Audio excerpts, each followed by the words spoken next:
Welcome to WhatGear Reviews. If you're a Sony fan and you like Sony tech reviews, then you should definitely consider subscribing for more Sony content in the future. So today we're going to speak about the Xperia Pro 5G.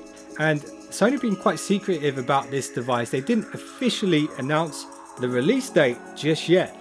But I did get a bit of an early briefing and a heads up about this device prior to the announcement. So I know a couple of things that you guys might want to know. And it's quite exciting really. This phone has some unique features that Sony's Xperia 1 Mark II doesn't have.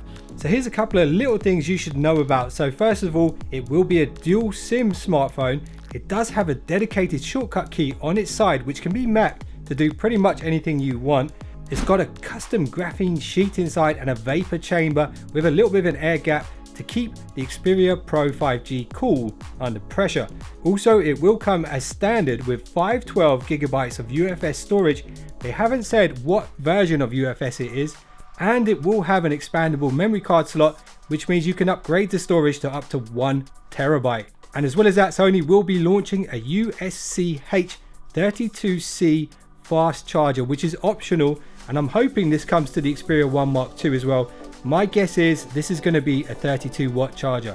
And the back of the Xperia Pro 5G is a very special low dielectric constant material, which has been specifically placed there to allow those high speed millimeter waves pass through. But the number one major difference is the ability to receive millimeter wave.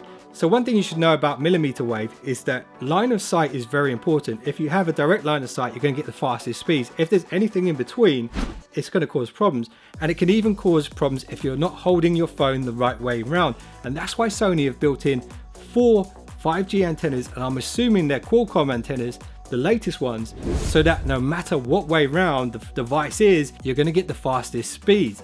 So if you've got it mounted to a camera rig and it's kind of blocked on one side, it's not going to hinder its performance when it comes to upload and download speeds. And I was speaking to someone at Qualcomm about this.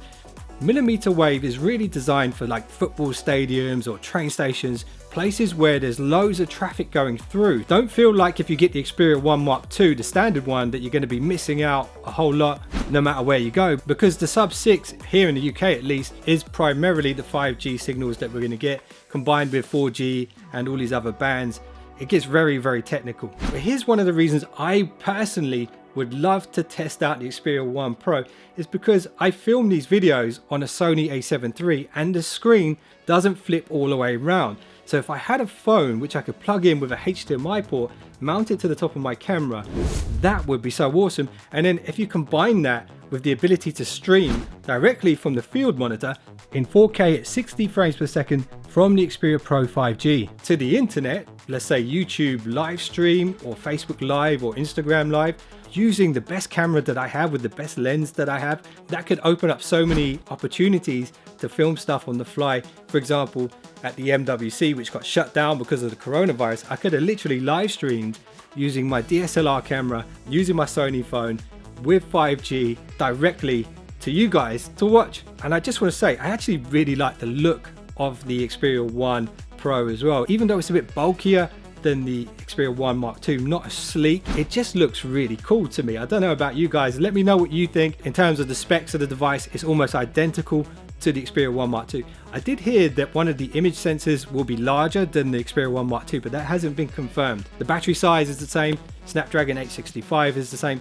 The main difference is the HDMI port and the 4 antennas which are built into the casing of the phone. So let me know what you guys think about the Xperia Pro 5G. Would you buy it if it was available to you? Let me know in the comments below. I hope you guys enjoyed this one. If you want to check out the top 5 upgrades on the Xperia 1 Mark II or the top 5 super features on the Xperia 10 Mark II, there's a couple of thumbnails on screen right now. There's also an XM4 leaks and rumors video, which was just a bit of fun. You want to check that out?